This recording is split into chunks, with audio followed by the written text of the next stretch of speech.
মেয়েটা এখন যদি বাইরে যায় তাহলে ভালোই হবে। এই সুযোগে ওর পরচুলটা যদি খুঁজে পেয়ে যাই তাহলে কালকের প্রমাণটা আরো জোরদার হবে। বাপটু শোন, বড়দের কথা শুনতে হয় বুঝলি। তুই যা ঘুরে আয়, এমনি তো আমি এখন তোর সাথে খেলতে পারবো না, আমার অনেক কাজ আছে।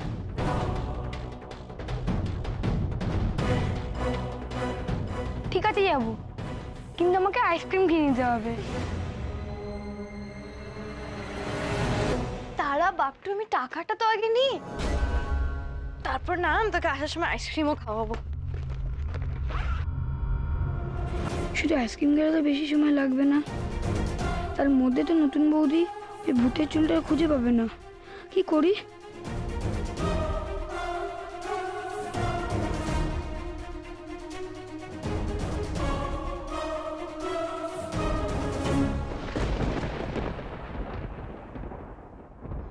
নতুন বৌদি, আমি না অনেকদিন ধরে ফুচকা খাইনি, ফুচকা খাওয়াবে? ওই মোড়ের মাথায় ফুচকাওয়ালাটা খুব ভালো ফুচকা বানায়, বিমাল দাদুও খাওয়াইছিল। কিন্তু ওখানে তো খুব ভিড় হয়, আমাদের তো দেরি হয়ে যাবে। আরে কিচ্ছু দেরি হবে না, চলো না নতুন নদী। বাপটুর মাথায় ভালো বুদ্ধি আছে তো, থ্যাঙ্কস বাপটু। আচ্ছা আচ্ছা, চল চল চল চল, আমরা ফুচকা খাবো, আইসক্রিম খাবো, খুব মজা করবো, ঠিক আছে? চল।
আমাদের কপালটা না খুব ভালো, জানিস তো, আজকে ফুচকাওয়ালার ওখানে ভিড়ই ছিল না। ওরা এর মধ্যে ফিরে এলো। আমরা তো তাড়াতাড়ি ফিরে এলাম, নতুন বৌদি কি ঘর থেকে বেরিয়েছে? আমি বরং এই ভূতটাকে আরেকটু আটকে রাখি।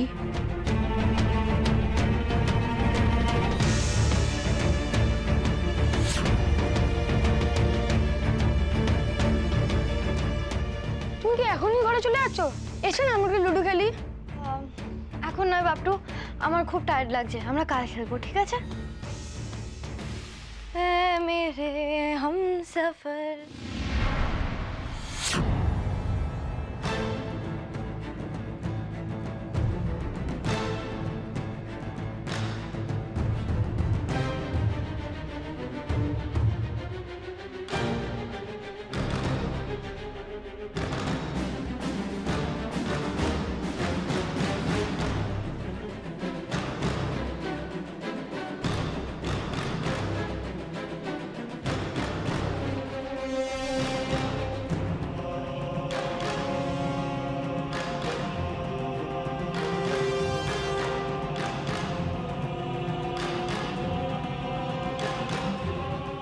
এটা খুঁজতেই ঘরে ঢুকেছিলে তো? কিন্তু मुंह को पकड़ना मुश्किल ही नहीं, नामुमकिन है। কিন্তু বনির কথা শুনে মনে হলো কিছু জোরদার প্ল্যান করেছে। সেটা কি?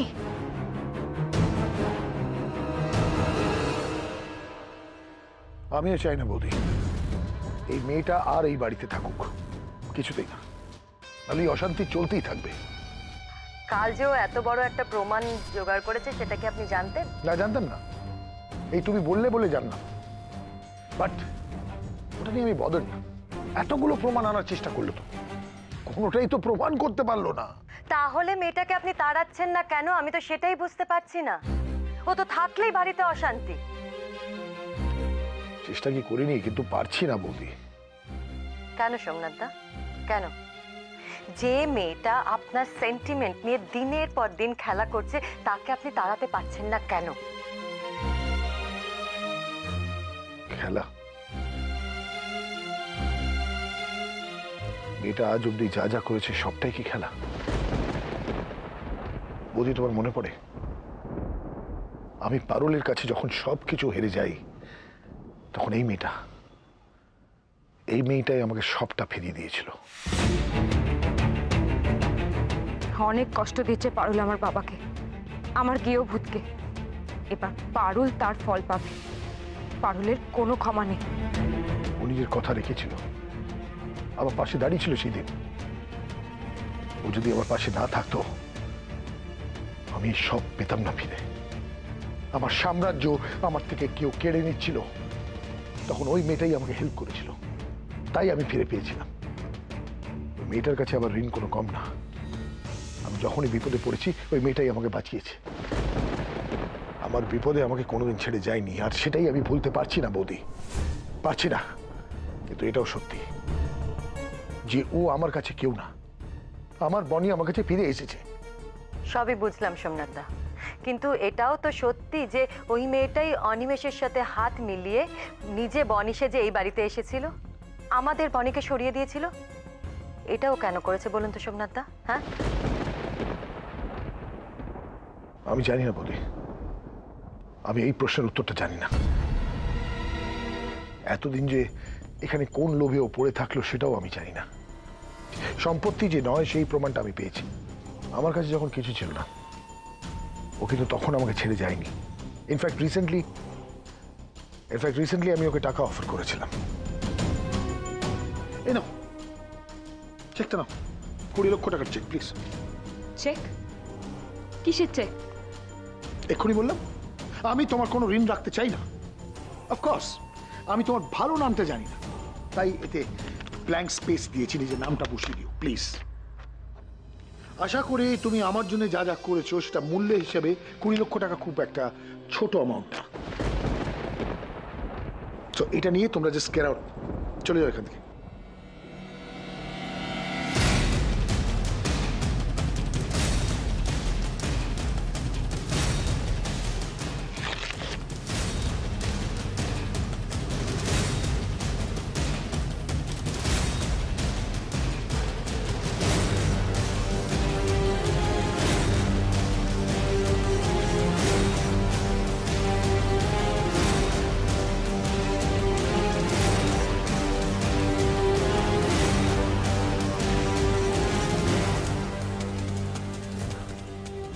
হতেই পারে বৌদি, হতেই পারে এই মেয়েটার লক্ষ্য টাকার চেয়ে অনেক বড়, কিন্তু আমি কনফিউজ হয়ে যাচ্ছি, আমি বুঝতে পারছি না। আর সত্যি কথা বলতে গিয়ে যখনই মেয়েটার চোখে চোখ রাখি, আমি সেইভাবে ওকে রাগ দেখাতে পারি না। কেন পারি না আমি জানি না। আমিও এটা বুঝতে পারছি না যে শেখরকে আপনি কেন অ্যালাউ করছেন? হ্যাঁ, বাধ্য হয়ে বৌদি, বাধ্য হয়ে, আমার মেয়ের জন্য বাধ্য হয়ে। যখনই ওই মেয়েটার সাথে শেখরকে দেখি না, আমার গা পিত্তি জ্বলে, কিন্তু কিচ্ছু করতে পারি না একমাত্র আমার মেয়ের জন্য পারি না আমি। তাহলে কখন ওই কেউ 400 টাকে ঘাড় ধাক্কা দিয়ে বের করে দিতাম, কিন্তু এই মেয়েটার কেস আলাদা। ও আমার জন্য যা যা করেছে তার জন্য ওকে কিছু বলতে পারি না। ও তোমার জন্য কি কি করেছে বাবা?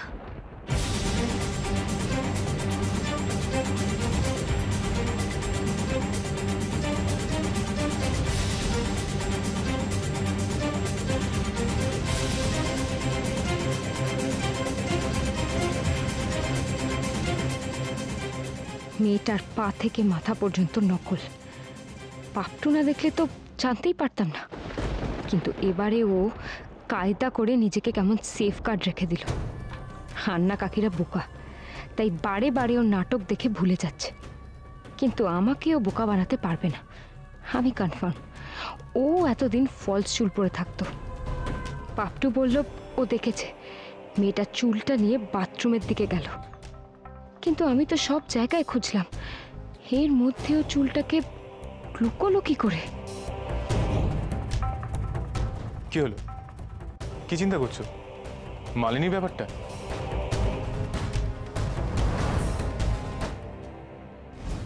না, আমি ভাবছি একটা অন্য ব্যাপার নিয়ে।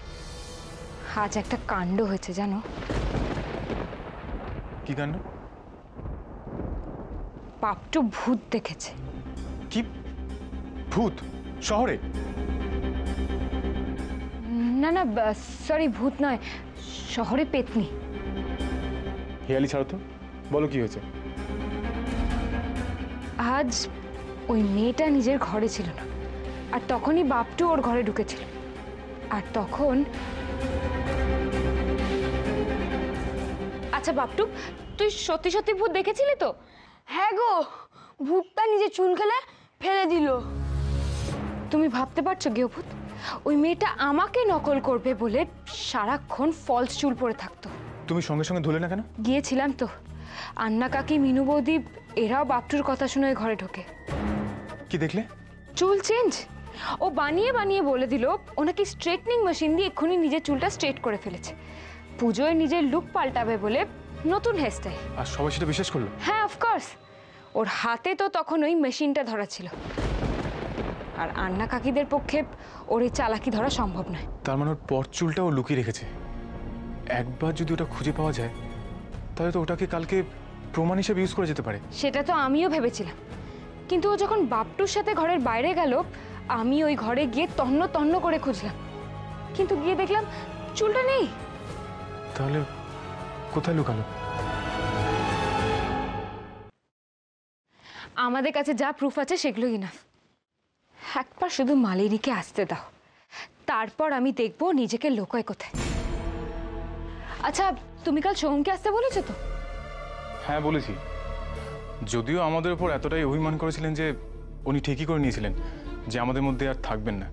আর শুধু হেল্পটুকু করছেন তোমার বন্ধুত্ব কথা মাথায় রেখে, আদারওয়াইজ মনে মনে ঠিকই করেছিলেন যে এখান থেকে চলে যাবেন। তোমার ক্ষমা চাওয়ার পরেও? হ্যাঁ, ক্ষমা চাওয়ার পরেও। আমি বললাম যে আমাকে ক্ষমা না করেন অ্যাটলিস্ট বনির মুখের দিকে চেয়ে। না গৃহভূত, আমাদের সত্যি খুব ভুল হয়ে গেছে। ওনাকে অবিশ্বাস করা উচিত হয়নি। ওনার সাথে আমার বিয়ের পরেও তো উনি উনি সর্বক্ষণ আমার কষ্টটা ফিল করেছেন, আমার পাশে থেকেছেন, আমাদের ভালোবাসার পাশে থেকেছেন।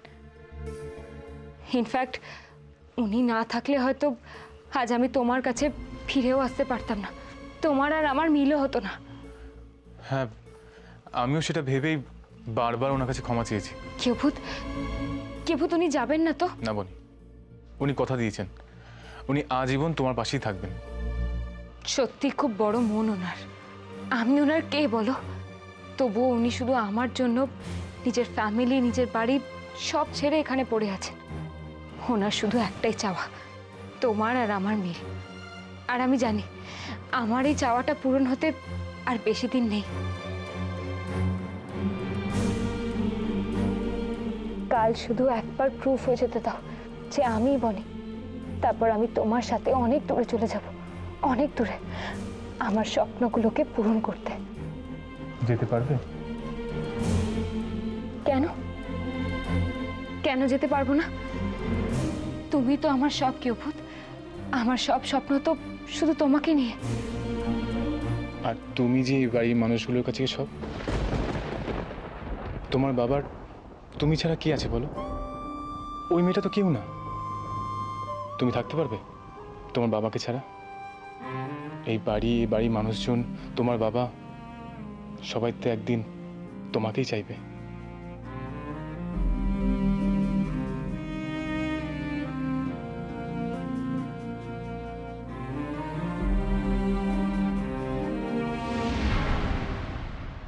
পাপার জন্য আমি কি করিনি গৃহভূত?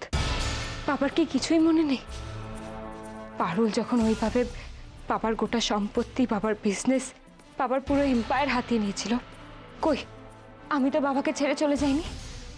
সেদিন তো আমরা তোমার বাড়িতে গিয়ে আশ্রয় নিয়েছিলাম।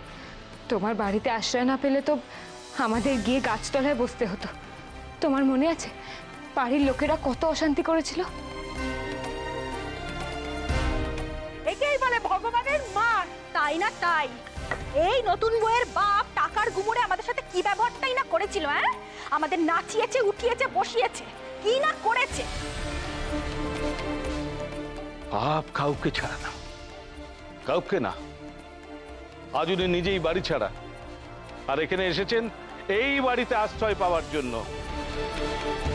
আর দাঁড় বাবা, তুমি থামো তো। পারুলকে তো ঠকিয়ে বিয়ে দিয়েছিল এই বুড়ো। ভালো হয়েছে, এখন পারুল ভালো করে দিয়েছে পেরেক পুঁতে। হ্যাঁ, উনিও যে সবকিছু ভুলে গেছেন ভাবলেও অবাক লাগে। আমাকেও কম ঝক্কি পোয়াতে হয়নি। সেদিন কিন্তু বাবার পাশে শুধু তুমি আর আমিই ছিলাম। বাবাকে আমি কথা দিয়েছিলাম, বাবার সম্পত্তি, বাবার বিজনেস সব বাবাকে ফিরিয়ে দেবো। আর তাই আমি বলবিন্দর সেজে ওই বাড়িতে গেলাম।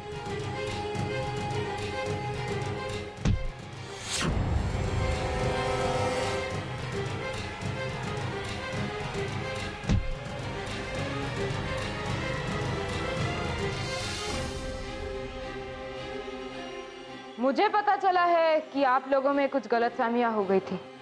ये बिजनेस में नहीं आई है, इसीलिए गलती कर बैठी। मैं आप सबसे रिक्वेस्ट करूंगा कि आप लोग इन्हें माफ कर दीजिए।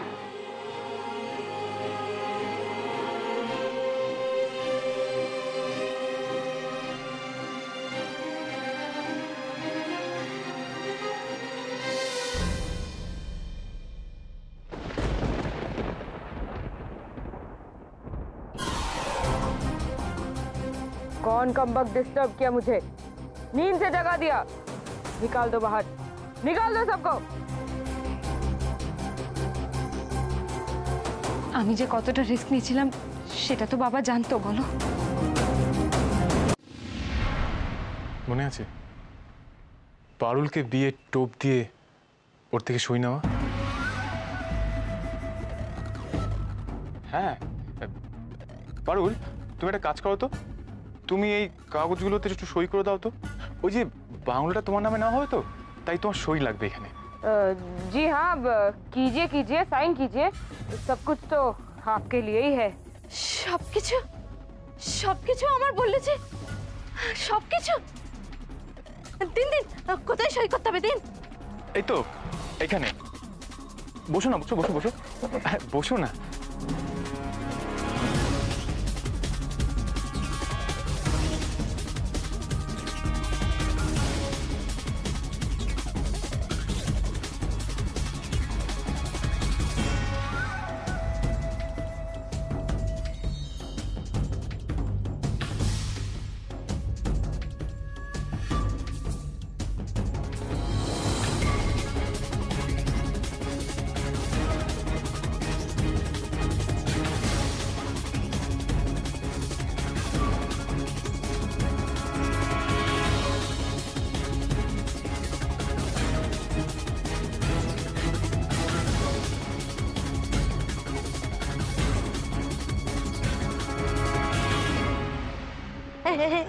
এই নিন পান্তাজি, সই হয়ে গেছে। যাক, এবার আপনারা স্যারজির বিয়েতে কোনো বাধা রইল না, কোনো বাধা না। যাক বাবা, ভূতটা ঘাট থেকে নামলো, উফ, বাঁচা গেল।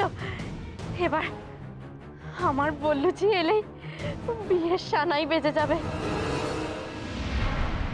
আমি আমার কথা রেখেছিলাম গৃহভূত।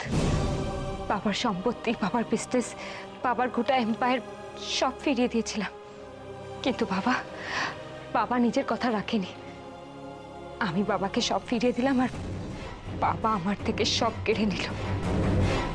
ঠিক আজকের মতোই সেদিনও আমি সব হারিয়েছিলাম, সব। শুধু তোমার ভালোবাসা আমার পাশে ছিল গৃহভূত। আর আজও আমি এই লড়াইটা লড়তে পারছি শুধুমাত্র তোমার ভালোবাসার জোরে। তোমার ভালোবাসা তো আমাকে লড়তে শিখিয়েছে। দেখো না, আমাকে তোমাকে আলাদা করার জন্য তোমার বাবা কত না চেষ্টা করেছে, এমনকি আমাকে মেরে ফেলতেও চেয়েছিল। কিন্তু সেদিনও তোমার ভালোবাসার জোরে কিন্তু আমি বেঁচে ফিরেছিলাম। বাবা এমনটা কেন করে কেউভূত? বাবাকে সত্যি আমাকে কোনো দিনও ভালোবাসেনি?